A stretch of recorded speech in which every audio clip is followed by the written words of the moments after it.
Hi, I'm Helen from Heritage Garden Seeds, and today I'm going to show you how to sow your Brussels sprout seeds. So Brussels sprouts are best sown in the spring.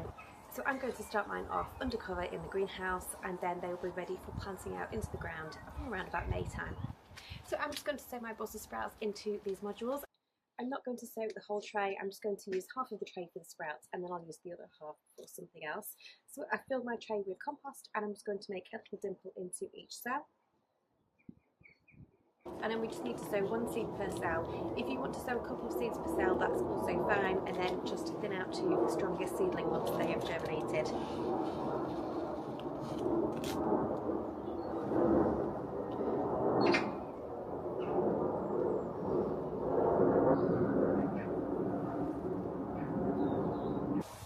And then I'm just going to cover those with a thin layer of compost.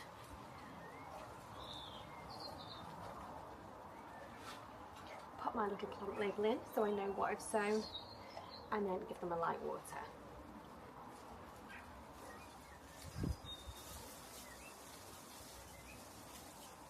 So I'm just going to pop my module tray into a nice sunny greenhouse where they can germinate, and germination should take a couple of weeks. Once the seedlings emerge, I'm going to let them grow on for a little bit to develop some true leaves and to start to develop a healthy root system, and then I will pot those on into larger 9cm pots where they can just keep growing and develop into stronger plants. So I'm just going to make sure that they're well watered during that time, and then once May comes around I will transplant them to their final growing positions at the allotment. I'm going to find a nice sunny position and make sure the growing area is weed free, and I'm going to plant the plants around 60cm apart.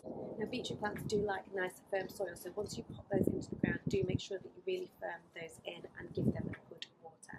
And as with everything, we just want to make sure the growing area is kept weed free during the growing season, and do keep those well watered as well. Now the pigeons will absolutely love these plants, as will the cabbage white butterflies, so do make sure that you cover your plants with some netting just to protect them as much as you can. And then as the plants get taller, you might need to stake them depending on how exposed your position is. And then once your sprouts have developed and they're firm and well formed, then we can look to harvest those. So it's going to be from around about late autumn. And then you just want to pick your sprouts from the base of the stem upwards as the sprouts at the bottom of the stem mature first. So I hope you've enjoyed this video. I try and keep things as simple as I can because there is absolutely no need to overcomplicate anything.